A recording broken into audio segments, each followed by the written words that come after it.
Welcome to the Real Estate Roundtable Tax Policy Advisory Committee virtual meeting. Ryan McCormick, and I'm joined by Frank Creamer, our chairman, Kathy Wyden, our vice chair, and I'm just going to hand it over right now to our chairman, Frank. I think he's got a few remarks to get us started, and thanks for being here.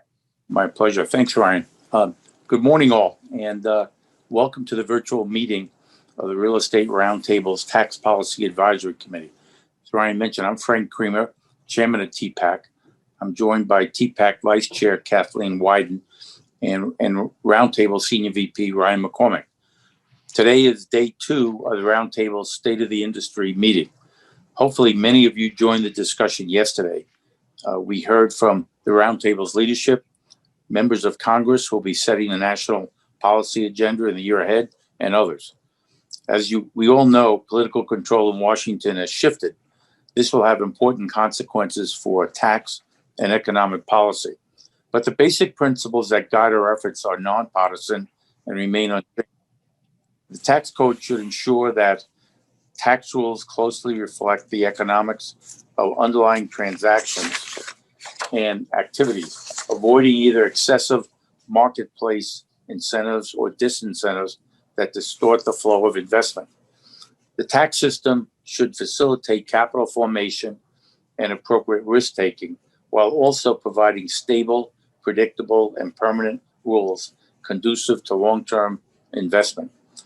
In limited narrow situations such as low-income housing, tax incentives are necessary to address market failures and encourage capital to flow toward socially desirable projects. Any major changes should provide a well-designed transition regime that minimizes dislocation in real estate markets. In short, the continued rational taxation of real estate assets and entities will support job creation and facilitate sound, environmentally responsible real estate investment and development, while also contributing to strong property values and well-served livable communities. We're going to take the next 90 minutes to take a close look at what year ahead may bring for tax legislation, regulation, and policy. Understanding the lay of the land will help us all to take stock of how the industry can best contribute to the discussion and the debate. Of course, our focus remains on developing and disseminating credible, fact-based analysis and research on how real estate-related tax provisions affect jobs, communities, and economic opportunity for all Americans. Your active involvement with TPAC is what makes the organization both respected and effective. So thank you all for your continued engagement. We have a tremendous group of speakers today, but first I'd like to hand the virtual mic over to Ryan to set up the discussion. Thanks very much, Frank, and thank you all for joining us this morning. Obviously, we'd love to be doing this in person. Hope to be doing so soon. I suspect many of you participated and listened in on yesterday's main Real Estate Roundtable meeting. We had a great panel of speakers, and we also got very deep into the public health and COVID and virus issues with Dr. Scott Gottlieb, to give us a sense of kind of where we are in this pandemic. And it started, obviously, a very important discussion on the policy issues in the new Congress facing the country, and we're going to continue that this morning. We had the chairman of the Senate Finance Committee, Ron Wyden, join us, as well as 2 chairs of Senate Banking Committee, Sherrod Brown, and Senate Energy Committee, Joe Manchin, as well as others. It was a great discussion, and I think one of the big themes, Frank and Kathleen, coming out of that conversation was that Roundtable is really committed to being part of the solution in Washington, to being part of finding bipartisan ways to move the country forward, and that's particularly true on tax, where we're very committed to working with the new majority, but also trying to help promote kind of a bipartisan approach on tax policy on a lot of issues. We obviously face huge challenges, and I think that the way I hear policymakers talking about those, they're really talking about them in terms of the immediate short term and COVID and response to that, and then kind of the next stage of relief in terms of Build Back Better, as the president refers to his agenda, and a real economic recovery plan. So I'm only going to take 10 minutes here to kind of set up some of the issues, but the real highlight is going to be our next two panels, where we're going to hear from the two chief tax counsels for the Senate, for the Democratic majority staffs of the Senate Finance Committee and House Ways and Means Committee, who are really going to give us a good lay of the land on where they think things are kind of going forward. And I'll just say, I think there's a general consensus and view out there that there will be a significant tax bill this year. And obviously, that remains to be seen what that might include.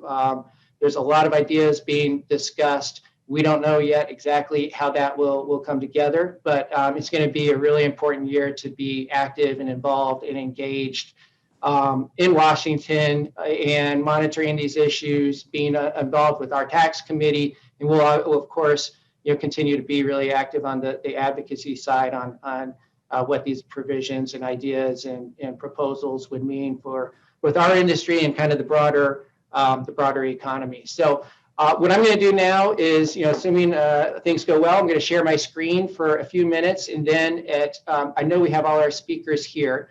I also want to mention our second and really important panel as well is TPAC members Jim Soul and David Friedline, who are going to give us a look at what the regulatory tax outlook is going to be in 2021, and also a deeper dive into the recently finalized carried interest regulations, which we've been active and involved with throughout the last year and a half or so as that process has unfolded.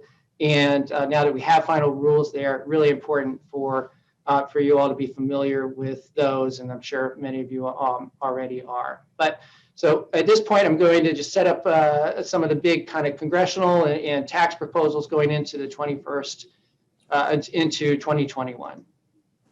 So let's see here.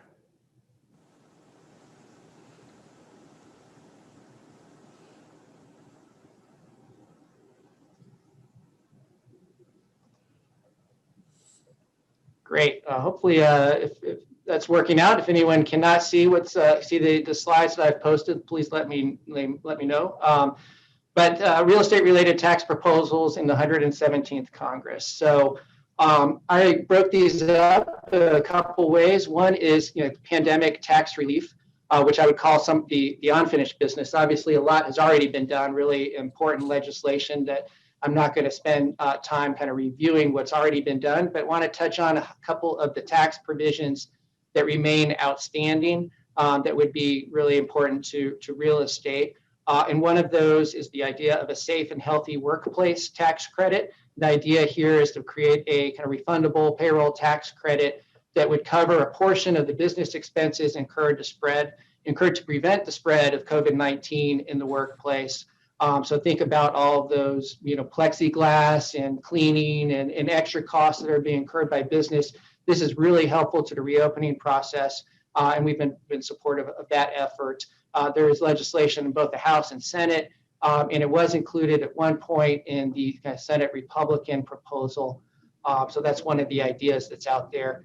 The next two issues are actually items that we had an opportunity to discuss a little bit with Senator Wyden yesterday, one of which is the Retail Revitalization Act, the idea of kind of modernizing the tax code so that publicly traded REITs can make equity investments in their commercial tenants to really help them through a very difficult period and keep those businesses avoid foreclosures, avoid layoffs, and basically do that by having the property owners and the landlords in the facilities, the malls where their businesses are open, be able to invest in those businesses. We think that's a really great way for the private sector to really be part of the solution here during a very difficult period for the economy.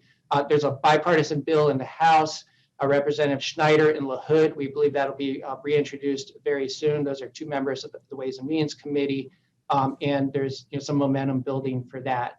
So next one is the cancellation of debt income. And we've been talking about this since very early on during the pandemic, which is essentially the idea that because rental income is so depressed, or because a lot of rental income has gone down because businesses are not able to meet their rent payments, the actual landlords and property owners and other types of businesses, for that matter, are really having difficulty meeting their own fixed expenses in the form of mortgages and other loan payments. And really the solution out of that is to have more loan restructurings, more debt workouts, and the tax code is kind of an impediment to that happening. So the idea would be, and this has been done previously in previous economic crises, it was also done with the Paycheck Protection Program, to basically not have any cancellation of debt income recognition. And our suggestion and proposal is that tax liability would still be picked up further on in the out years as assets which have their basis reduced because of the COD income are sold or disposed of, and the tax would be collected in that way. SALT deduction cap. So in the House HEROES Act, the House Democratic bill, the larger one, not the one that was eventually enacted, but included a suspension of the $10,000 cap on state and local deduction for 1 year.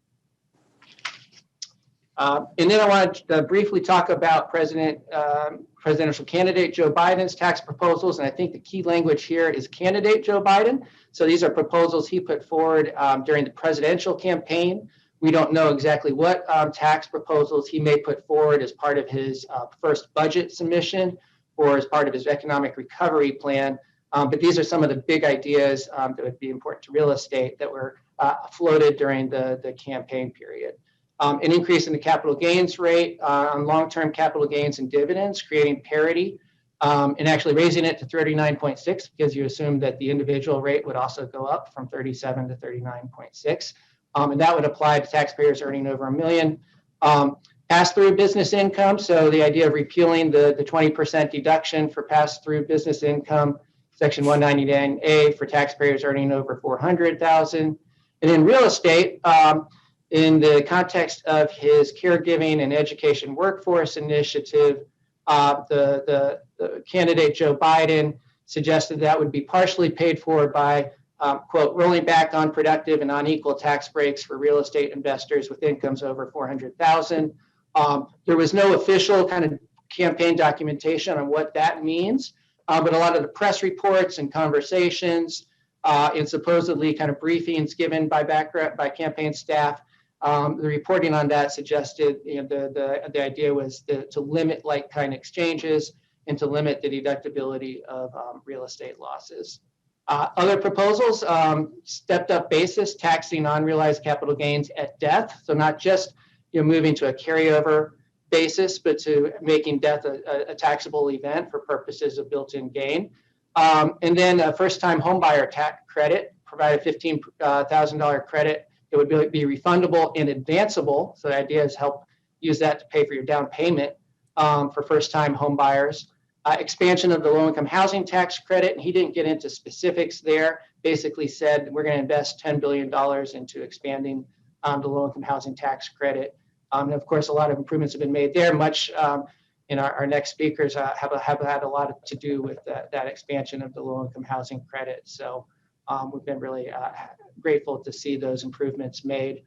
He also proposed a low-income renter credit, which is the idea of a refundable low-income tax credit for rental housing expenses. The idea there is, the credit would somehow cover the difference between the rental costs and a percentage of their income, kind of bridge the gap so that you're not paying more than a certain amount of your income for rent. And then energy efficiency tax incentives. Additional congressional proposals, and these are now we're moving off of just President Biden or candidate Biden to some of the ideas that are kind of carried over, I think, from the last Congress, include the idea of a mark-to-market capital gains regime. And we talked with our Tiffany about this last year at a roundtable meeting, the idea of taxing unrealized annual gain of tradable assets and having a look-back charge for illiquid assets like real estate, and then also having a kind of transition period for tax on prior built-in gain. Carried interest, and there's a couple different ways that have been proposed to tackle carried interest. And one is to tax capital gain on certain partnership profits interest as ordinary income. Another is to treat the grant of a profits interest as a deemed loan of the partner's distributive share.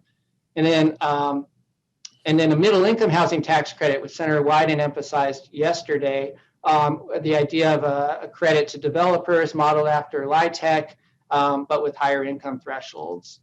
And then lastly, last few congressional proposals are the EQIP Act, something the Roundtable has been really active, involved in encouraging. The idea of accelerated depreciation for energy efficient building improvements. There is bipartisan legislation in the House, Representatives Brad Schneider, Representative Tom Rice. We're expecting that to be reintroduced. And the Affordable Housing Credit Improvement Act is really comprehensive improvements, enhancements to the low-income housing tax credit, 27 different ideas there. And then lastly, opportunity zones, and within the sphere of opportunity zones, there's just a number of different legislative proposals, everything from greater information reporting and transparency, to repealing opportunity zones outright, to making them more focused on diversity and inclusion and investing in minority-owned businesses, to extending the deadlines, and some of our own proposals that we submitted over the summer that are designed to increase capital formation. So that's the extent of the kind of congressional proposals being carried over from the last year, as well as President Biden's campaign proposals, and some of the unfinished business from the pandemic discussion. And I'm going to stop there because the real highlight is our next couple panels. I want to hand it over to them. And let me just say our moderator is going to be Russ Sullivan, who, if you've been on a TPAC call over the last year or so, you know who Russ is, a former staff director for Senate Finance Committee, and is extremely knowledgeable on all things related to legislation and congressional tax policy. And then our two congressional speakers, Tiffany Smith, the Chief Tax Counsel for Senator Wyden at the Senate Finance Committee, been at Finance Committee for a long time now, but previously I know was at the IRS in the Chief Counsel's office, so she's got a great background. And then Andrew Grossman, Chief Tax Counsel for Chairman Neal at the House Ways and Means Committee, previously at the Joint Committee on Taxation, and before that, I believe worked at Skadden Arps. So, just a phenomenal people with a lot of expertise here. Russ, let me hand it to you, and look forward to hearing the conversation. Right, we're going to have a great discussion here, and I will say, Ryan, Tiffany has now been at the Senate Finance Committee for 14 years, which is exactly the amount of time I've been there, so she will eclipse me as the Dean of Chief Tax Counsels, or whatever you want to say. I'm really glad she came up there in 2007. Andrew completed his first term, 2 years, the last Congress, and is now a seasoned veteran. And so let's jump in and talk. Good morning, Tiffany. Good morning, Andrew. Morning. All right. Well, let's look back for a moment. We're going to mostly look forward, but let's look back, because in December, you two were in the room as you put together the tax portion of this consolidated appropriations bill, which I must say was more extensive than I thought you would be able to muster. I know y'all had worked on things all year long, looking to try to find homes for provisions. But let's just take the real estate related tax provisions from that bill. And it's hard to count exactly, but there are at least 8 of them I found. Some of them were just 1-year extensions of current law in the extenders package regarding mortgage insurance premium deductibility, the residential solar energy credit, energy efficient new homes credit. But there were several things that were policy changes. We had an additional low-income housing tax credit allocation for disaster zones. We had the fundamental change of the floor 4% tax credit under the low-income housing for revamped properties. You had the mortgage debt forgiveness extended for 5 years. You made permanent the energy efficient commercial buildings credit, and you included the clarification on the cost recovery for residential rental housing. So congratulations on a big package there. Tell us some story. Is there an interesting story about any one of these provisions? How did they come together, and how did you move beyond just extending current law and actually make some policy changes? Sure. I mean, I can start if you want sort of a smooth narrative. I can do I can do the best that I can. I actually think, weirdly enough, this story starts at the end of 2019, when the committee staff had gotten together to try to put together a tax extenders bill. Obviously, the priorities of the Congress in 2019 were not particularly focused on the COVID crisis, and the staffs got together, I would say pretty near up to the deadline that we had set for ourselves in order to reach an agreement. And, as these things go, when you are up against a deadline, that's sort of when the wheeling and dealing really begins. And we had gotten to what we thought we were all happy with in terms of a fairly, robust agreement in terms of a tax extenders package, with the goal to, try to resolve or simplify as many extenders as we could agree to. It's sort of the long-standing goal that many members have espoused. So we, by 6 p.m. or so, we thought we had inked a deal and we had it all written up. However, that deal was only to be scuttled by the White House at 11 p.m. that night. So this time around, we actually decided, well, listen, why don't we start with that premise here and then see where it goes. So we had something of the advantage of having, from a starting place, sort of this pre-cooked deal that we had reached in 2019 already, which I think was one of the reasons why the package itself was bigger than I think a lot of folks were expecting it to be. Because there was that underlying deal that was sort of simmering for the year that never really saw the public light of day, but nonetheless, all 4 committee staffs had grown pretty comfortable with. Tiffany?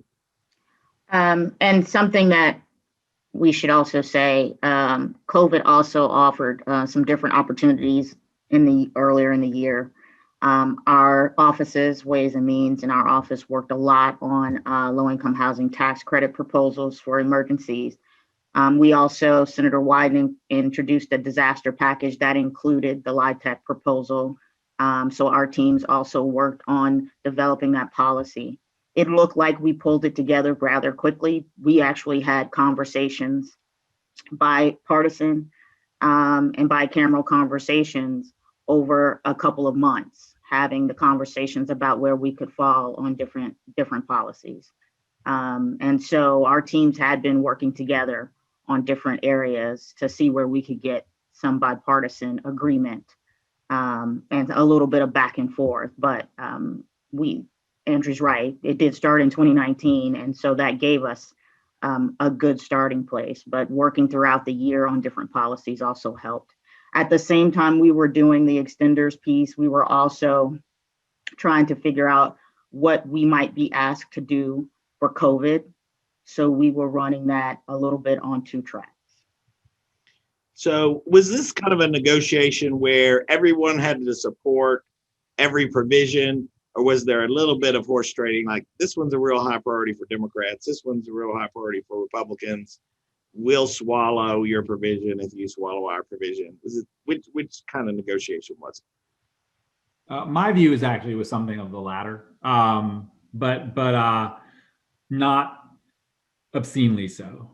In the sense that there are definitely things that weren't necessarily the one committee's priority, but were a high priority for the other committee, and vice versa. I mean, you can imagine, for instance, on the investment tax credit, for solar and wind and the like, Republicans haven't been too hot on those items, broadly recently, but they are very high priority to Democrats. But there were some things in there that Mr. Brady and Mr. and Senator Grassley truly cared about a lot too. So there was, although there was definitely a lot of, overlap in the Venn diagram, so to speak, there is, I could say at least to some extent there was horse trading. And then Tiffany, low-income housing tax credits kind of managed to get some modifications to it in several bills over the last few years. Do you see this trend continuing? Is it just, it's clearly a high priority to widen, but there's obviously maybe some others in the Senate who are pushing this too, including Republicans. Yes, it is a high priority. Senator Cantwell and Senator Young have a bipartisan bill that Senator Wyden signed on to. It's been a really big push as there are more and more concerns of affordability. It's something my boss is going to continue to focus on. So, and the good thing is that it has been more of a bipartisan provision and proposal. So I do see it being going forward, especially because Senator Cantwell's bill has quite a few changes that have strong support. Well, good. Okay, let's move forward. President Biden, he's been pretty transparent on what his goals are and how he would like to move forward. Maybe not quite as transparent on the details of his tax policies, but certainly during the campaign, he put all the ideas out there. In some areas, it seems like he's sort of embracing what you all have already worked on. And Andrew, I would cite here is what he says about renewable energy tax incentives. He usually gives a vague endorsement that seems to be aimed at being filled in by the Green Act and what you've worked on. But in other areas, he has a proposal that I really haven't seen you all working too much on, like this domestic manufacturing tax incentive. So can we just kind of pick an area that you see in the Biden proposals that you expect to be in the budget, that hopefully will be in a green book that we can really look at? And you can pick whatever you want, the $1,400 stimulus check, infrastructure, R&D and manufacturing, income inequity and racial inequality, the caregiver, family tax credits, or education in the workforce, whatever is maybe interesting to you or important to some of your members. And let's just discuss for a couple of minutes what might happen in that area and how viable the president's proposals are. Well, certainly, maybe not of primary interest to this group, but worth talking about probably are the president's proposals as in the tax space as they relate to COVID relief. And specifically, many of the president's proposals involve refundable tax credits, and as you mentioned, the $1,400 checks, which are, maybe the general public doesn't always realize this, actually tax credits. And those are items that have consistently been of tantamount importance to Ways and Means membership, and they are, in my view, largely taken from the work that we did in the HEROES Act back in May, and then again in September.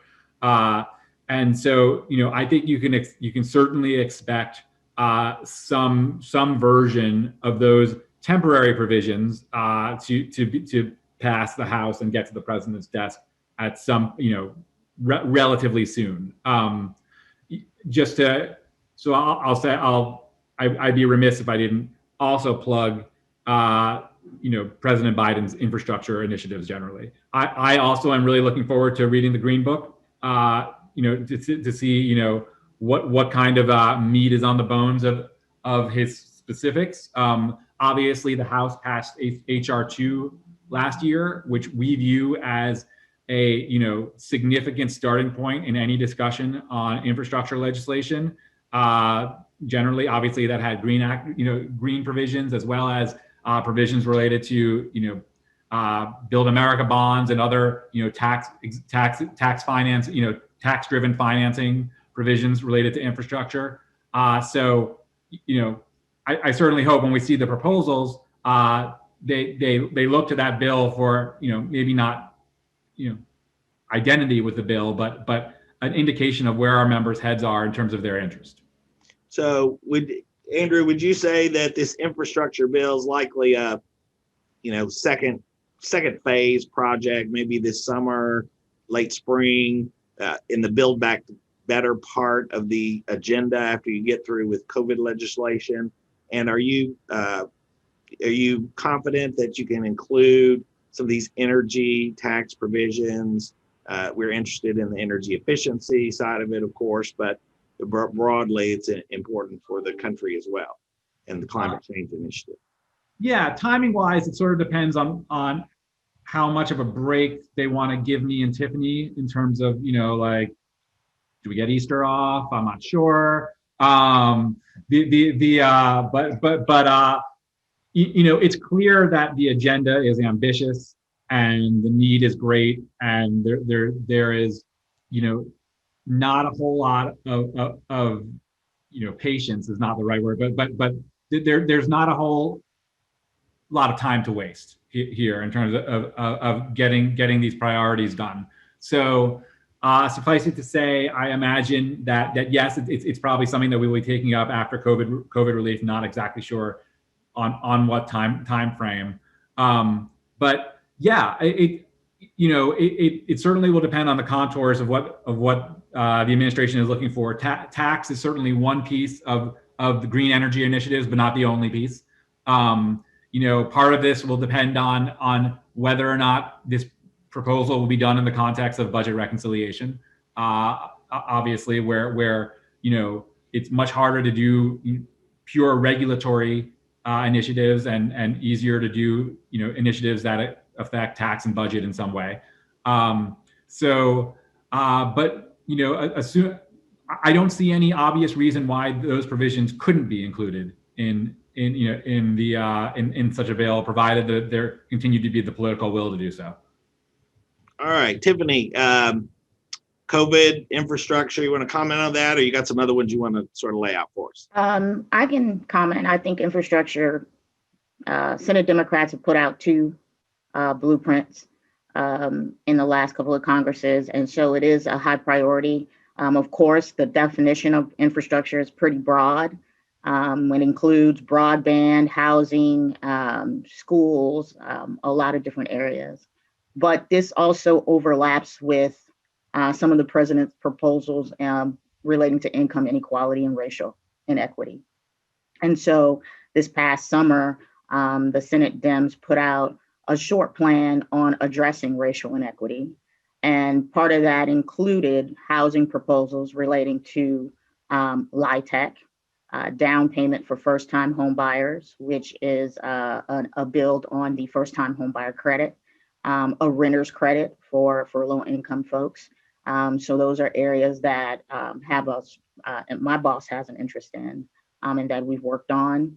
It also included Senator Wyden's proposal for capital access for businesses owned by women and people of color. It was called the Progress Act. It included an angel investor credit and a first employee credit.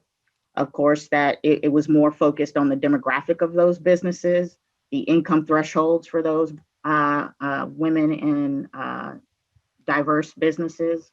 So that's an area that has a strong interest. We've gotten a lot of questions about how tax benefits impact various demographics. Of course, the IRS doesn't do that reporting. So it is something that we've been trying to figure out. Is there a way for the IRS to show how tax benefits impact businesses owned by women, owned by people of color, individuals receiving tax benefits, where the money's going? Of course, Senator Wyden supports expanding the refundable tax credits, which we think that would decrease income inequality. He's also focused, of course, and these have been mentioned earlier, on decreasing inequality in the tax code by making it more progressive. One of those proposals is anti-deferral accounting and equalizing the rates on capital gains. It is something that our team has put and will be putting a lot of time into as we try to put the concept into legislative language. But it is something that our bosses feel strong about. He actually, he mentions it often. I think he even mentioned it yesterday. And we've worked on proposals for carried interest and taxing derivatives. So we'll keep pushing towards those things and looking at how to make them work, how to make it work within the system we have, and what other changes wouldn't be needed as that proposal or those proposals interact with other areas of the tax code. Okay, well, let me dig down on a couple of things you said, Tiffany, because very, very interesting and relevant. So I guess infrastructure at this point, you can't be sure exactly how to proceed. President Biden keeps saying, I want to work on a bipartisan basis in the Senate. They had 16 senators meet with Brian Deese over the weekend to try to on the COVID bill. He really wants to do things through regular order, it sounds like. But we know that that's very difficult to do. So are you saying that, if you end up in a situation where you have a reconciliation bill that's dealing with infrastructure, that Democrats might have very well have a robust racial inequity package in there that could include some tax systems to the extent that they relate to infrastructure, housing, as you define it. Now, that's not to say you couldn't get those in a bipartisan bill. Maybe some components would make it, but probably more if it's a Democratic only bill. Would that be a correct assumption? I think that's a correct assumption.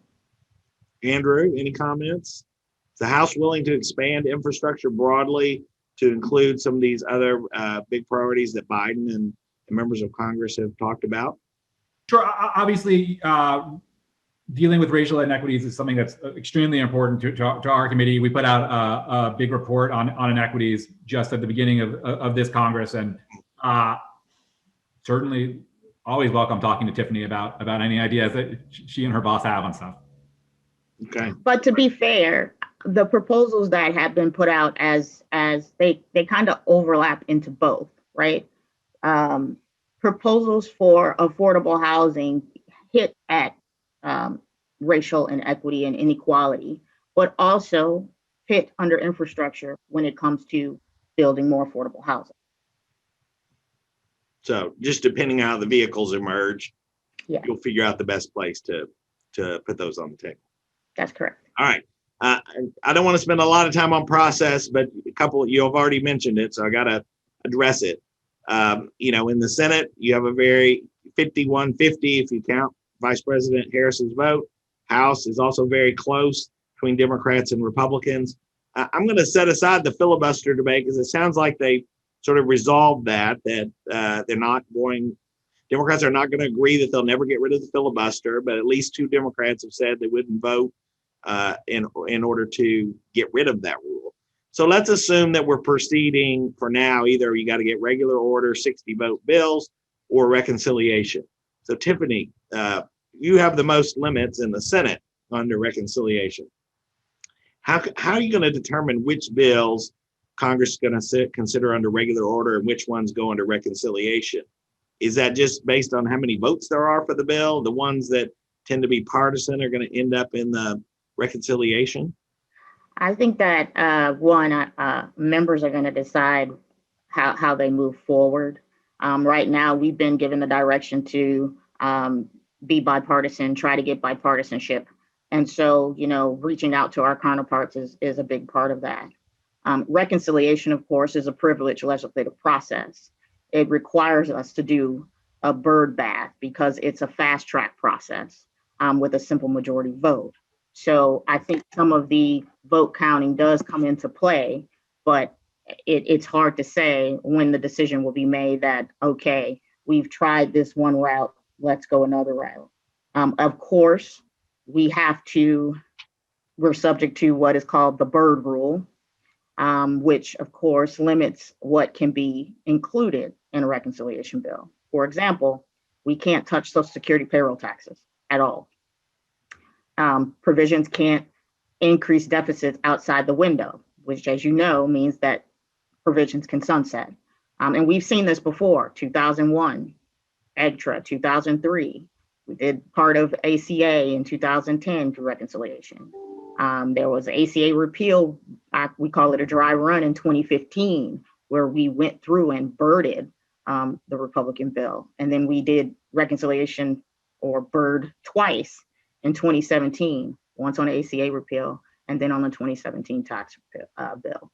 And so that is a process. The bird process is a process where You don't just, you look at title by title, but you also look at provision by provision, and you also look at line by line.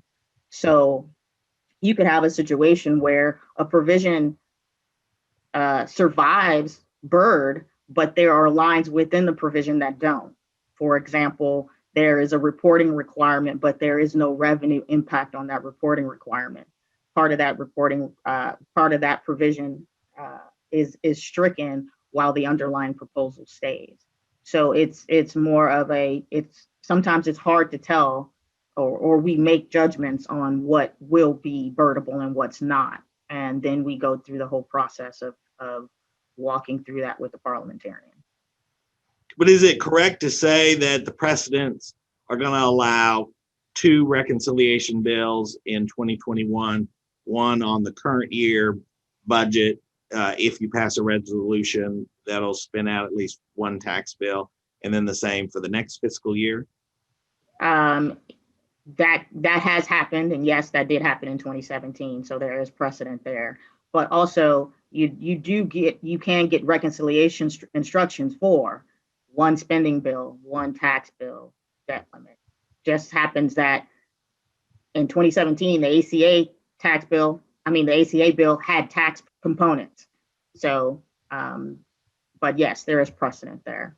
I don't know if that's the route that'll be taken, but there's precedent there. So Andrew, does the House have to wait until the budget resolution is finished and passed, and then that authorizes these reconciliation bills with instructions to committees for the committees to mark up, or can you go ahead and do it now and just attach it to it later? Oh, I think as a formal matter, we actually have to wait. In other words, when we mark up, we are technically marking up pursuant to our instructions from the budget committees. And so, it's obviously not like all this is happening in a vacuum. And these discussions, all of a sudden the budget committee, sends us a message that says, these conversations are ongoing. But as a formal matter, yes, we can't mark up pursuant to a budget reconciliation instruction unless we have our instructions first. So Tiffany's right that the first step in this process is always going to be both the House and the Senate passing their budget resolutions, and then to the extent they need to be conferenced and have one unified resolution, that needs to happen first. Okay. A number of the questions I'm going to ask you from here on out came from some of the 150 participants that are watching today. One of them has to do with the effective date of any tax increases. Last night, Senator Manchin said that he thought maybe a 25% corporate tax rate might be the right policy, and he could support that in the discussion of could corporate tax rates go up. But the question is, if you're going to increase taxes on businesses, particularly that have an annual, accounting period, what's the effective date of that? Do you have to wait till 2022? Or can you do like Joe Biden said, on day 1, I'm going to increase the corporate tax rate? Can you split it in a year? That would seem to be very difficult to me. I mean, I think it's been done. I think, isn't that what Section 15 does? I don't really even know. The answer is anything that smacks of retroactive tax increases is going to be much more politically difficult than proactive tax increases, prospective tax increases, I should say. And Tiffany and I are both dealing with very slim margins. And when you're dealing with slim margins, you have to be very cognizant to a lot of member sensitivities around that kind of political thorny issue. So none of this is to say that's off the table, because I don't have the authority or to speak on behalf of all the members in terms of saying it's off the table. But my experience is that retroactive tax increases tend to be politically difficult, and things that tend to be politically difficult are a lot harder to do with very slim majorities. Tiffany, agree? Okay, good. Let's move on to real estate. Tell us how your members on your committee and the chairman, how do they view commercial real estate? Do they see it as like just an indicator of the economy broadly? They think of it in terms of urban downtown issues? Do they see it through the lens of tenants or more the impact on individuals? who are in multifamily housing? Just how is it viewed within your committee to help us understand sort of the perspective and what you're looking for in terms of policy change? Well, I guess I would say I'll jump in first and say, my boss certainly cares about the welfare of commercial real estate. It's something of an indicator of the health of the economy of the economy as a whole. And certainly we're concerned about the health of commercial real estate now in terms of just the COVID crisis and the fact that I can think of few sectors of the economy that are potentially more at risk than commercial real estate, given all of our newfound love for doing Zoom calls from our home.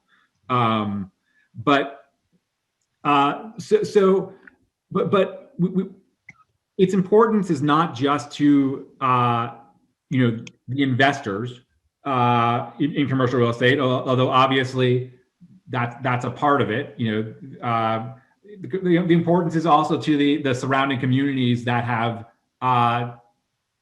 relied on sort of the healthy flow of human traffic in these parts of areas of the city and areas of the suburbs or where have you, where people have gone for years and years, and the businesses that have built up around that commercial real estate. So you have an office building that normally brings 2,000 people into a neighborhood every day, and you have 12 small businesses surrounding that office that feed those people at 12 o'clock.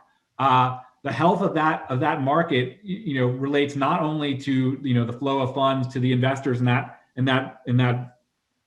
building, but to the people who have to maintain the building and to all the businesses who surround it that cater to the people, the very real people who walk into that building every day. So we do care about commercial real estate, not only for its overall signal of the health of the economy, but just for the, what it does for its surrounding communities. I would agree with that. I think there's a strong appreciation for commercial and residential real estate, and especially looking at how COVID has impacted the tenants and the surrounding communities, as Andrew said. There's been a lot of focus on how to get money to small businesses so that they can pay their rent and maintain their businesses and not go under. And we've seen a lot of small businesses in these communities have to close shop. So I think members care a lot about this area. All right. So you both understand the importance and the issues. Ryan outlined at the beginning, some of the ideas that are on the table, including letting REITs invest in their tenants somehow to keep them afloat during these times. Also talked about cancellation of debt, which is, Tiffany, I know you recall from 2009 was included in the response to the financial crisis, and mostly Democratic bills propose a deferral payment on income recognized through reworking loans and that kind of thing. What are the prospects for some tax provisions that could help struggling commercial real estate? Is it these two ideas? Are you looking at others? Last night, Tiffany, we'll start with you. Wyden seemed interested. I don't want to characterize it, but he seemed interested in the issue, but sort of said he needs more information and needs to look at it a little closer. Yes. What's on your plate? We've seen some of the proposals and I'm familiar with them. I think that what we do need is and what we often ask for is for you to come in and talk to us. And we've had some conversations. When we have questions, we do like to hear back from folks. We're familiar with what happened in 2009 and the 2009 provision. We're also interested in why your industry thinks that there's more needed this time than in 2009. So we have looked at some of these proposals and we do engage fully when having conversations. So we're hoping that we get folks back into the office to have further conversations about these areas. And that's pretty much where we are. Andrew, you got any other that you want to respond on these, or any other commercial real estate related proposals we need to examine? I mean, I guess it's worth pointing out that there were definitely some proposals last year that had pretty strong bipartisan support. So for instance, the Safe and Healthy Workspaces tax credit was one that was in the HEALS Act. It was not in the HEROES Act because, frankly, we didn't develop it in time. But it's one that had fairly broad bipartisan support on the Ways and Means Committee anyway. Things like that, for instance, will be very important for commercial real estate, to reopen. You can imagine to the extent that employees only feel comfortable coming back into the office if the office is retrofitted with, some more, spatial, space orienting changes and the like, things like that. And also, I think I've said before, we are open to discussions to talk about things like in terms of debt workouts, and what was done in 2009 in our strikes me as fairly reasonable here. We know that there are going to be folks that are going to see COD income as a result of workouts, and so it is definitely something that the committee is open to talking about a bit more. Some of this stuff depends on the size and magnitude of the proposal and what the score is in terms of what the market can handle, so to speak. Sure. So can you explain one thing for our participants today? Because I go back and forth on this. Had a lot of packages addressing COVID, but it seems like the top priority is always dealing with health issues and getting rid of the virus. And on one hand, I understand that because I think we all agree that if we could get rid of the virus, that the economy would spring back fairly naturally. On the other hand, some of these things like infrastructure and financial workouts and all that, it would be much more efficient if we could get the bill done now, get the policy in place so that as things happen, we actually could do it efficiently and not have to wait for Congress to pass yet another bill. Why do all the bills seem to focus more on the human side and the sort of crushing the virus? So I guess I would say, to answer that question, put yourself in the position of a member of Congress who has to tell their constituent that they, expanded the new markets tax credits ahead of providing additional funding for, say, vaccine distribution. And you can see why the answer to that question. Politically, I think, and we could talk about what's reasonable in terms of like the actual policy, but at least as a political matter, both as a policy matter. The healthcare side has to come first. It's truly front and center to all of our members because that's what they're hearing from their constituents. Everybody is genuinely concerned about their healthcare. There's no doubt about it that having the infrastructure initiatives in early would make the transition to build back better, smoother and earlier. But I think, as basically all of the membership of Congress view the healthcare crisis as needing to be addressed first and foremost, both as a matter of politics, but also just as a matter of the livelihoods of their constituents. Okay, a couple of specific questions. You want to say something, Tiffany? I was going to agree to that. I mean, you have high unemployment. We need to expand unemployment. We need to get people money so they can actually buy food, pay the rent, continue to live. So that's going to be at the forefront, I think, of members' minds as we're moving forward and then moving towards the recovery. I agree with Andrew. It would make sense to have some of this in place already, but we're once again trying to make sure that people are able to pay their expenses and actually live and get by day. Okay, a couple of specific questions from participants. Do you have any views on the REIT related party rent proposal? I think it's complicated. And it's something that I know that Mr. Schneider has talked to my team about. But I think that in terms of looking at those related party rules,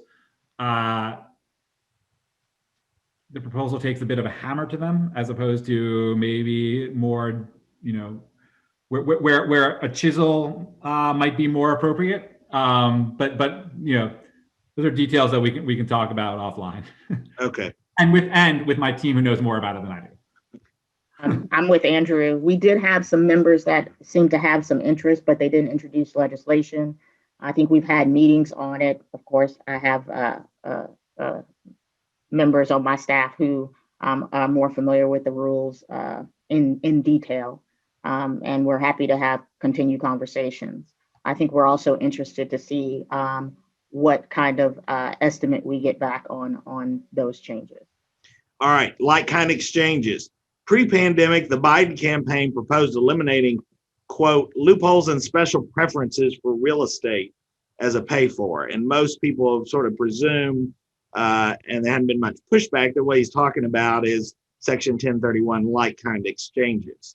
What is your boss's position, or what do you think will happen related like-kind exchanges in the real estate sector, which were, I guess, principally the only kind of like-kind exchange that was preserved in 2017?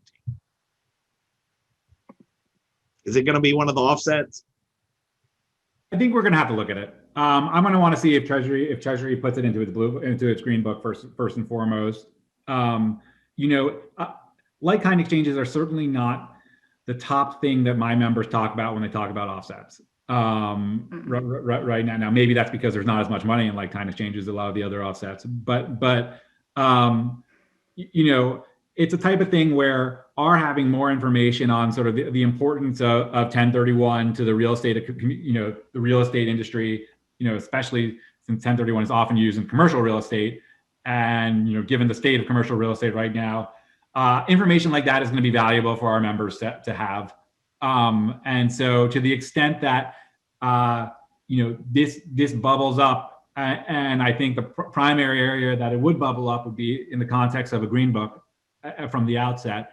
Then, it's good. It would be good to have discussions with the industry to talk about the effect it might have. We don't want to sort of charge in like a bull in the china shop and damage, do significant damage. I agree with everything Andrew just said. Okay. So we're not going to have offsets in this first COVID bill, by and large. Who knows whether something might raise money inadvertently. But at some point, Congress is going to start paying for part or all of these provisions. Obviously, in reconciliation, you can dictate the sort of cap the amount. They can give instructions to the Finance Committee to cut taxes by X amount. And you can do that by actually cutting taxes, or you could cut taxes more and include some revenue raisers and it net to that amount, right? So which bills are actually going to have offsets attached to them? Is it infrastructure and energy climate change? Is it a healthcare bill at some point during the year? Is it this manufacturing incentive? Which ones are going to be the homes for offsets? I think that's going to be something that's told to us. I think one of the goals that our office has tried or tries to do is identify proposals and policies that may raise revenue. And so, for example, we know mark-to-market would raise revenue. We hope people come in and talk to us about it and talk to us about the issues that we're seeing and help us better design these proposals. My boss over the years has introduced proposals, and some of them may have strong support and some may not. I think that with slim margins, the number of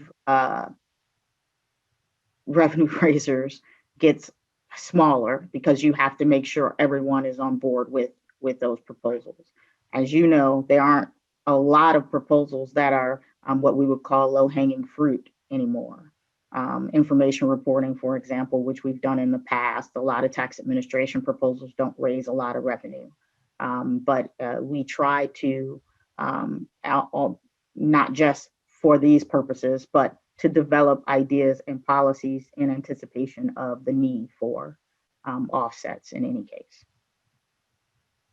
Well, on that point, Tiffany, as I recall, when Senator Wyden put out the white paper on taxing wealth-like wages, he said you were studying this past year. You have had some people come in, and that he hoped to put out a draft bill. I can't remember exactly what he said, but sometime early in 2021. Is that still the schedule, or do you need to do some more vetting with, Treasury Department and joint tax and industry groups? Well, we definitely have to do more vetting. I think that when we started off looking at the proposal, I don't think any of us anticipated what 2020 would look like. We spent a lot of staff hours, as I'm sure Andrew did as well, focused on developing proposals and policies to combat COVID and help with the economic relief. So a lot of our staff time went there. We did pick back up and looked at and are continuing to develop our anti-deferral, Senator Wyden's anti-deferral proposal. I think that he will be coming out with what his plans are in terms of timing on that. But it is something that our team continues to put a lot of time in to make sure that we're ready when the time comes. What other items that we haven't covered would you like to convey to the real estate community? We have just a couple minutes left. Have I missed anything that we should be aware of? Can't think of anything. I mean, I don't, I don't like inviting more questions. But no, I mean, I think this was a pretty good and thorough conversation. You threw some curveballs at me that I wasn't expecting. As always, Russ, as always. All right, Ryan, we'll turn it back to you. Thank you. Thank you. No, this has been great. Russ, really appreciate you moderating. And Tiffany, Andrew, appreciate you being here. Look, I think you've given us some clear instructions and directions on information that would be helpful for you all as you all do your job. And we'll work on that. Let me just say, like, for example, on like-kind exchanges, this is getting that kind of granular data and research is something that we've been really heavily focused on the last 5 or 6 years, because when we looked at this, as the last tax reform debate was starting, there was like this dearth of information about the demographics and where the money goes, how big the properties are, what investments going into the properties after an exchange, et cetera. And so we pushed that out to a couple academics, and then we're updating that, and we've got additional economic research that's being done on that. And I think that information will be useful to you. I mean, we found it very illuminating because it's very different in public corporations. I mean, you get public corporations report quarterly, and there's so much data and information about their activities. But like-kind exchanges and a lot of private real estate activity, it's not the same case at all. And a lot of that is proprietary too. There's proprietary research groups that collect data on what's going on in the real estate markets. And so we're able to tap into that. And I think that'll help you all better understand what's going on in commercial real estate. Really appreciated, Andrew, your comments on commercial real estate's overall relevance and importance to the economy. And we just want to add one piece to that too, which is the tax revenue at the local level. And one thing we focus on a lot is the fact that over 70% of tax revenue collected by local governments throughout the country is property tax revenue. And that's taken a big hit, and they're facing very heavy demands right now on public services that they're having trouble financing. So in addition to those jobs and neighborhood impact and the small businesses surrounding commercial real estate, you've also got kind of that community impact through tax revenue that we don't maybe see at the federal level necessarily, but you do see it at the federal level, but even more so at the local level in terms of property taxes. So thank you all for doing this. I know you're obviously very busy at the beginning of a new Congress and meeting with your members, meeting with the new administration. Be really interested and excited to see how things kind of unfold with the new Treasury Department, and appreciate you're doing this morning. Absolutely. Happy to. Thank you. Thank you for having us. Absolutely. Right. So, and thank you, Russ. And I'm going to invite Jim Soul and David Friedline to go ahead and join us. And as I mentioned, our next portion, and we are actually on schedule, so I'm excited about that as well. which is we're going to take the last 25 minutes or so of our session and focus on how things are looking at the administrative level, at the regulatory level, and what issues might be on the table in 2021. And as I mentioned, also dig deeper into the new carried interest rules. Jim Soul is a former vice chair of TPAC. He's also a former chair of the ABA's Real Estate Tax Committee. And he is head of the real estate practice at KPMG's Washington National Tax Group. David Friedline, also no stranger to TPAC. He was really the principal drafter and architect of our comments on carried interest, really deeply involved in what we've been doing on COD, cancellation of debt income, and is a leader at Deloitte in their global funds practice. And so thank you both for doing this morning. Let me hand it over to you all. Yeah, Ryan, thank you very much. And you've asked me to spend a few minutes talking about the Biden administration and the regulatory outlook. Of course, it's very early in the Biden administration, so it's hard to get a clear direction on where things are going. But there are a few things that I think are sort of pointers that may give us some indication as to when we'll start seeing things out of the Biden administration and what we might see. First is resource deployment, I think, and how are they going to choose to deploy resources. As was just discussed in the prior panel, the Biden administration has a very aggressive tax legislative agenda.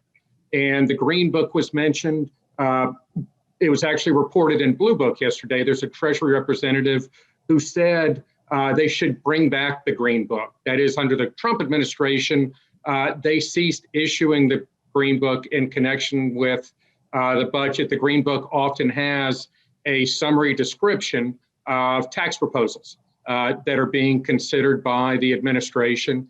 When I was in the Clinton Treasury, January, February was generally almost all Green Book. We did very little work on the regulatory front at that point. We were instead focused on the revenue raisers that might be used in connection with budget. So I would expect that, they're a little later getting started because the administration's just coming in, but I would expect the early resource deployment at Treasury is going to be with respect to the Green Book. So I wouldn't expect to see a rush to regulatory activity coming from the administration. Talking about differences in focus between the administrations, obviously the Trump administration was heavily focused on guidance under the TCJA. We'll likely have significantly less focus on TCJA from the Biden administration, I think for a few reasons. One, I think it would not be an understatement to say the Biden administration is less vested in the TCJA than the Trump administration. I think, there are many places where Biden has indicated he would like to pull back on things that were done in TCJA. So as far as where this ranks on their priority list, certainly not as high. Two, much of the guidance is done. You can say what you think of the guidance that came out, but the Trump administration did issue a lot of guidance with respect to the TCJA provisions. So, what's left to do is not that broad. And finally, many of the provisions in TCJA will expire within 5 years unless extended. Provisions like the 199 Cap A deduction, the 461L excess loss limitation provision, those are all slated to expire at the end of 2025. And the allocation of resources to work on guidance with respect to provisions that may not be around that long is probably not great. Thinking about how we might telegraph some of the things that we might see, it's significant, I think, that Mark Mazur, who was the Assistant Secretary for Tax Policy at the end of the Obama administration, has been brought back as the Deputy Assistant Secretary on a temporary basis until the assistant secretary, whoever that might be, is confirmed. So this shows, consistent with what we're seeing in other parts of the government, some bringing back of some of the Obama administration into different roles in the current administration. To me, that makes me think, if I'm looking for items that are potentially going to bubble up in the Biden administration, I'm going to look back to the 2016-2017 business plan, look for the items that were taken off in the Trump era, and see what I think maybe recreated. So yeah. Make a point on that. One of the things I took from that appointment was some of the campaign proposals from candidate Biden were similar to actual tax proposals in the last year or two of the Obama administration. And so I thought, they're bringing Mark Mazur in because they're converting like the soundbite on we're going to tax stepped up basis at debt, or we're going to tax assets at death and eliminate stepped up basis. Well, Obama had a very kind of detailed, lengthy proposal on how to actually do that involved credits and integrating it with the existing estate tax and the rules that would be required for transition and payment plans and ways to tax on built-in gain at death. So I think one of Mazur's principal functions is to convert a lot of these proposals, and he has the institutional knowledge of how they did it at the end of the Obama administration. Yeah, that's a very good point, Ryan. I agree with you. Just looking at some of the old business plan items that, if I were looking at this, I think might be brought back. First is the self-employment tax with respect to LLC members and limited partners. Obviously, Biden has, in his legislative proposals, the proposal to eliminate the FICA cap and shore up the Social Security system. I think this item plays into that focus, and I would not be at all surprised to see this provision come back onto the business plan. Management fee waivers. Obviously, the Democrats and the Biden administration are not crazy about carried interest and the benefits for carried interest. The management fee waivers is something of a subset of that issue. I do know under the proposed regulations, there were significant comments and criticism, and I kind of got the sense that they had thrown up their hands and didn't know what to do with the issue. So I'm not positive that this one comes back, but I worry. I'll be on the lookout for it. Partnership allocations under target capital account agreements. This showed up on the business plan at the end of the Obama administration, and I was talking with somebody in preparation for this who was a part of the administration at that time, and this person said, we looked at this as a 4 to 5 year project. This is hard issues, but to the extent that most of the agreements that are out there now follow this approach, and yet we have no guidance directed at this approach, it just makes sense that this is something the government should be dedicating resources to. So I would not be surprised to see this come back on the business plan. I think this would be a long-term project that we would probably see show up on the business plan for a few years. Fractions rule, I put this on mostly because I want to see it show up again. Depending on who comes in as part of the Biden administration Treasury, and if there's anybody coming in who has prior history with the project, I think that could affect how likely it is that this shows up again. I do know that the IRS continued for a period of years after the proposed regulations came out to keep focusing on this and working on this. I think there was less focus at Treasury, but I'm hopeful we'll see this one come up again. Series LLCs, in talking to somebody who was part of the Obama administration, they indicated that they were very far down the road with respect to these regulations, and that there is a file sitting there that it would not take that much work to pull out and take these regs across the finish line. So I kind of expect to see these show up again. Accrual of interest on distressed debt. Obviously, given the period that we're in right now, this has become a very relevant issue again. And this is really, the authority right now is not favorable in allowing parties to cease accrual of interest income on distressed debt. And there was a business plan item for 4 or 5 years on this. It seems to be one that they struggled with quite a bit.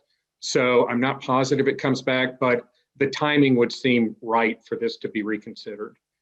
Conservation easements, obviously the IRS has been very aggressive in going after conservation easements. I expect that will continue to be a focus.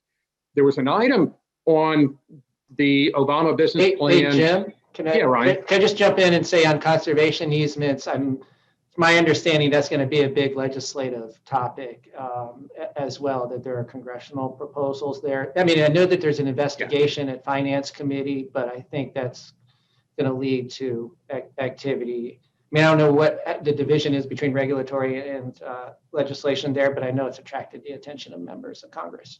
Not surprising. I would expect there's revenue and legislation dealing with that topic. Dual use property in section 1031. This is when you hold property both for rental and for sale, and can it be eligible for 1031 treatment? It's something, it was of interest to me and it relevant to real estate, and it was on the Obama business plan when the administration's converted over to Trump and it fell off. Given what we hear about Biden's potential for pulling back on 1031, not sure this will show up again, but I'll be on the lookout when the next business plan comes back to see if it is. And finally, something of great significance to the roundtable membership, the FERPA exemption for qualified foreign pension funds. I spoke with somebody who was in the Trump Treasury towards the end, and they indicated that while all the TCJA guidance was coming out, they were continuing to make what he called slow progress on this regulation package, but thought that the Biden administration would continue to be committed to the project and thought that there is a reasonable chance that we would see this by the end of the year. Go ahead. Well, if you've got questions on that, I was going to go on past the Obama, prior Obama business plan items, Ryan. I got a question at the end for you. Oh, okay. So just thinking about some other topics not coming from the Obama business plan, but obviously we're always focused on Notice 2007-55, the notice dealing with FERPA and liquidating distributions. I would not expect that we're going to have a real friendly audience in the Biden administration. I actually met on behalf of the roundtable with Mark Mazur previously during the Obama administration, and they were not keen to providing help. I don't think the Trump administration was even particularly friendly on this one. So I don't expect we'll have a real friendly audience on that. Qualified opportunity zones, there are what I think are more likely legislative proposals to increase reporting and authorize studies of QOZs. And I think there's some suspicion on the part of the Biden administration that QOZs might be used beyond the revitalization purpose that they were designated for. So I worry a little bit that we may see some pullback with respect to QOZs. I think the Biden administration will not be as friendly as the Trump administration was to them. Just a narrow topic, in the most recent COVID bill, as Ryan has talked about on his calls, we've got the conversion of 30-year ADS property pre-2018 for residential rental. And I think we will see guidance probably in the near future as to how you accomplish that switching over for the pre-2018 property. I do want to highlight a piece that people have missed. That conversion is only available to the extent that you made the 163 real property trader business election, and that is why you're on ADS. If you were on ADS already, the provision is not available. Finally, partnership reporting. We've seen a lot from the IRS, the new K2 and K3 relating to non-US investor issues, the tax capital reporting. I expect that information gathering will continue to expand in the Biden administration. And finally, there has been some discussion and concern that does the Biden administration reanalyze the regulations on 1061 and potentially change some of the calls that were made in the final regulation package that was published just the day before inauguration. The procedural hoops for them to go through to do that are significant. I'd be surprised to see them dedicate the resources. However, they put those regulations out very quickly, and as we dig further and further into them, more and more problems. I am hopeful that we'll see a few technical corrections maybe issued, but I would not expect to see a wholesale reevaluation of those regs. And Ryan, you said you had a question. Yeah, that's a great overview, Jim. And I don't want to take time away from David, but I did have a quick question on personnel, and because I know you worked at Treasury. So do you think we wait to get a partnership tax person at Treasury or multiple partnership tax people until we have an assistant secretary, or is that a separate track? I mean, and should we, what if anything can and should we be doing to help them on the personnel side of things? Well, so it is a separate track. The partnership experts are not political appointees, so there is no necessity for them to leave.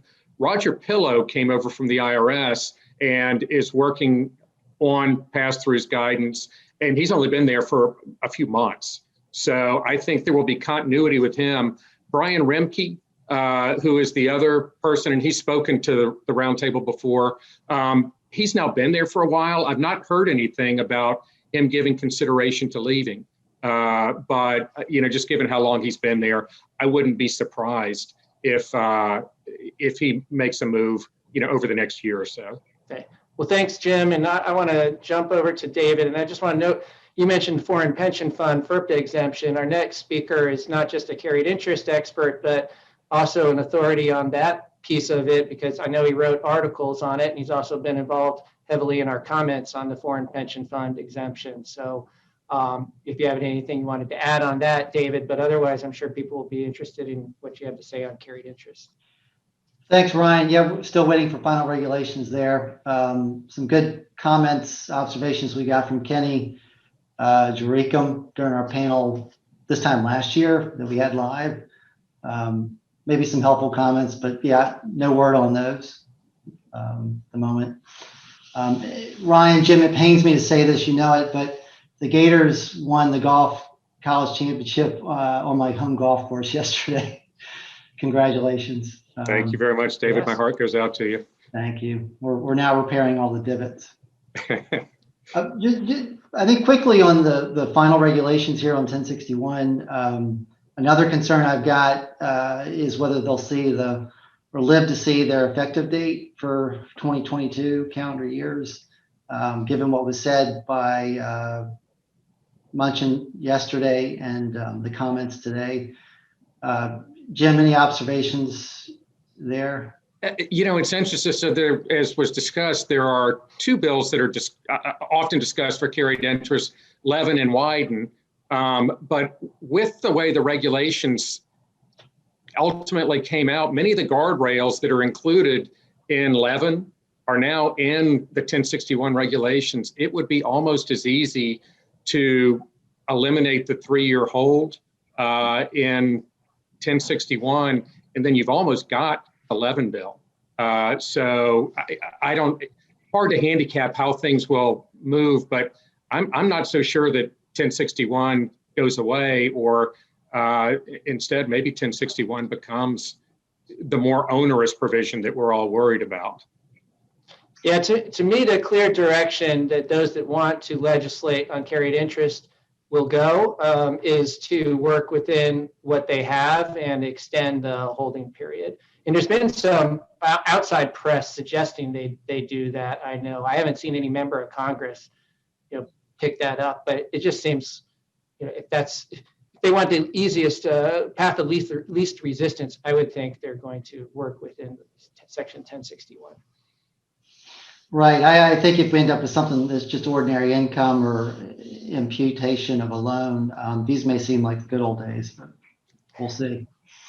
In the interest of time, I think we have enough time here. I'll just level set for the audience who hasn't been so close to this just quickly. So 1061 recharacterizes as short-term capital gain any long-term capital gain from property not held greater than 3 years with respect to this applicable partnership interest or API.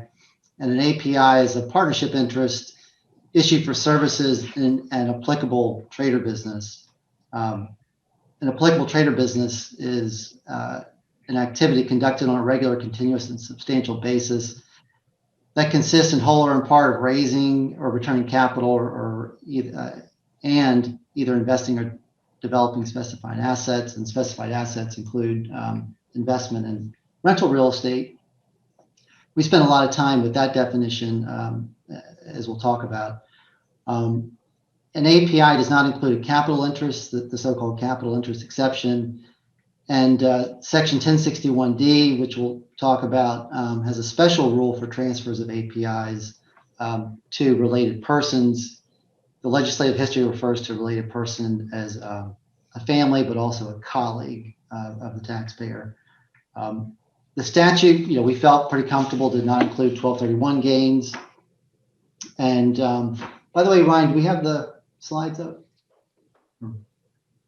I'll get them. I thought you were Okay. sharing your screen, but if you want to keep going, I'll pull them up here.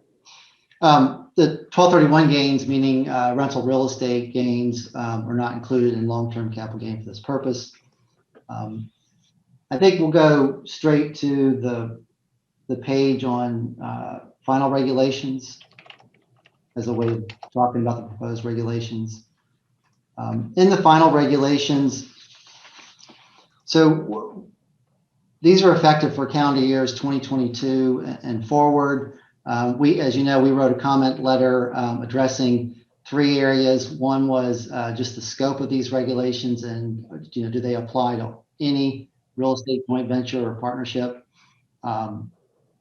We also addressed this loan capital rule where you have a holder of a carried interest who borrows money from the partnership or another partner, and that borrowed amount until it's repaid doesn't count as capital for purposes of the capital interest exception. And then 1061D, this related party transfer provision in the proposed regulations apply to any transfer, even those governed by the general non-recognition provisions of the code. We talked to Treasury about the scope of 1061, the definition of applicable trader business, and you have to have both raising and returning of capital and investing and developing in specified assets. And so, should that apply to any partnership? We felt when you look at the history of this thing that it ought to apply to the asset management business of raising and returning capital as a business. That seemed to be the target. And what we ended up with is a very low bar. You're always going to raise some kind of capital in a partnership, but if you've got at least a 162 trader business in the investment or development side, then it seems like you're going to qualify any real estate partnership as a partnership in an applicable trader business. The loan capital rule, I think our work there was good. They softened that a bit, and at least if the GP is borrowing money on a recourse basis, that's not going to hurt them. That's not going to be ignored. That capital that's contributed will count for the capital interest exception. But unfortunately, they didn't give us any relief on, say, guarantees where employees may borrow from a bank and the sponsor guarantees that loan. That's still problematic. 1061D, that provision now applies only in a taxable transaction. I'll get to that in an example that I've got. Let's go to the next page. with the diagram. It's titled Common Situations. Just generally applying 1061, the way this works is you look at the partnership, real estate partnership, or the operating partnership of an UPREIT, and that partnership's an applicable trade or business. The executives may hold LTIPs, which are interests in profits of the operating partnership. And as you can see in my diagram there, 1231 property held directly for tax purposes or actually by an operating partnership. The operating partnership disposes of the 1231 property. Doesn't really matter there what the holding period is. When you get to the regarded entities, and if that's what the OP disposes of, you need to look at those holding periods, look at the contributions within the past 3 years, and apply those new holding period rules in this area as well. And then if the lower tier partnership sells the real estate asset, even a 1231 asset, there's disclosures there that's helpful. And then with respect to, say, selling stock of a TRS, you need to look at the holding period of that. And if a subreit sells property, 1231 property, disclosures there for purposes of this application 1061. Next page, this is the best way to maybe illustrate 1061D the way we have it now, which is if you take the typical situation with operating partnerships and the LTIPs that executives get as a form of compensation, in those conversion transactions that are otherwise taxable transactions, may otherwise be long-term capital gain. What 1061D says is, well, is that a related party transaction for the executive? The REIT could be considered a related party in this transaction. And if so, what happens? Well, you look at the executive's holding period for the LTIP, and you need to apply the apportionment rules that are now in the new in the regulations to see what the holding period is for what's been disposed of. But for the portion of the interest considered held greater than 3 years, 1061D would treat as short-term capital gain. Any gain applicable to an interest in a partnership or stock that's held by the operating partnership for less than 3 years. So just like the previous example, the 1231 property that's held directly by the operating partnership or through a disregarded entity, no recharacterization there to that disposition. But for what I show there in blue, those interests, you need to look at those, because if there's those interests are in the between 1 and 3 year period, 1061D would cause some recharacterization of that disposition. And David, I was just going to mention real quick, I had a conversation with Treasury. The application to partnership interest is kind of odd because in their capital interest disposition rules, you look all the way down to the bottom of the structure to the hard assets. And I asked if it was intended that they have a different result, and they move so quickly on these regulations, I don't think they really noticed. So when I said earlier, hopefully there will be some technical corrections, this is one where I hope we get something, because the 1231 change is not as useful if we can't look all the way to the bottom of the structure. So possibly a correction that might allow a look through, a favorable look through. Possibly, although they were going to go back and try to figure out what they really meant to do on this one. So I'm not, I would say, highly confident on it. Got it.